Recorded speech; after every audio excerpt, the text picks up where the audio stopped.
Wokeness, a term used to describe being socially aware and politically active, has become a popular concept in recent years.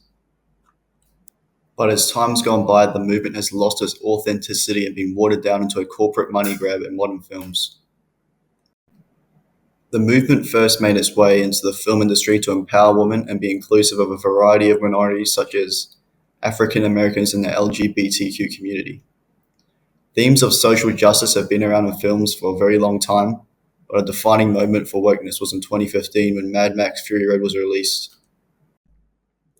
Imperator Furiosa, who is played by Charlize Theron, is portrayed as a fierce and capable woman who plans on freeing the women in Immortan Joe's stronghold who are being victimized and exploited for breeding purposes.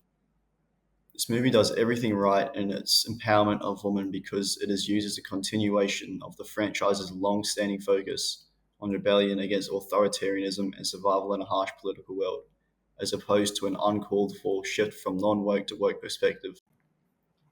On the topic of switching from a non-woke perspective to a woke one, there's been a trend with big movie studios to revive classic era-defining franchises with a woke perspective to appeal to modern audiences. The example I would like to talk about is The Lord of the Rings: Rings of Power. The Lord of the Rings is simply one of the greatest movie franchises of all time. This is largely due to how well the movie trilogy was planned and executed, and due to the book by J.R. Tolkien that it was based off. Amazon recently revived the series for a new show called Rings of Power. This was controversial from the start when it was announced that there would be diverse casting and actors from ethnic backgrounds that don't correspond with the source material. From a movie series where the diversity is shown in its different races like the humans, elves, dwarves, and orcs, is including a more ethnic cast for the sake of diversity really necessary? Being inclusive of people from different ethnic backgrounds has its place in the film industry, and when done right can result in great movies.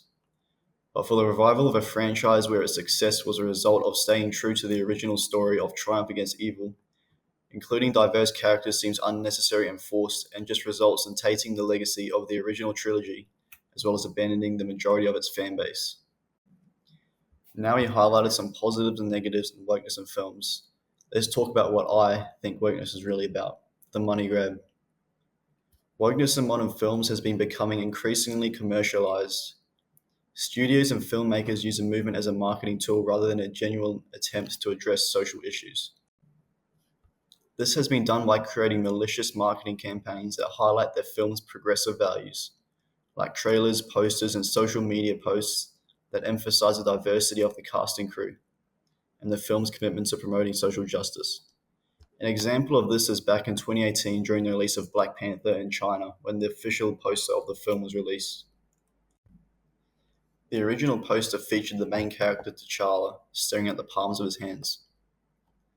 The Chinese release, however, was almost the same besides the fact that T'Challa has a mask covering most of his face. China has faced criticism in the past for its treatment of black people and its lack of diversity in media. However, the CCP has denied any involvement in the decision to alter the poster, claiming that it was a decision made by the film's distributor. Marvel Studios made no comment on the controversy, confirming that whether the Chinese government or Marvel Studios censored the poster.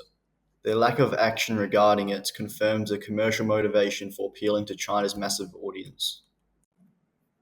In conclusion, a movement that was started to bring diversity to what used to be a mainly white-dominated industry has lost its authenticity to corporate greed and, for the most part, has turned into another safe marketing ploy for big film production companies to appeal to the masses and make more money. My goal in this video isn't to turn people against diversity in modern media, as I believe when wokeness is implemented right, it can lead to amazing films. My goal is simply to highlight how transparent some movie studios are in their way of using wokeness as a marketing tool rather than a genuine attempt to address social issues.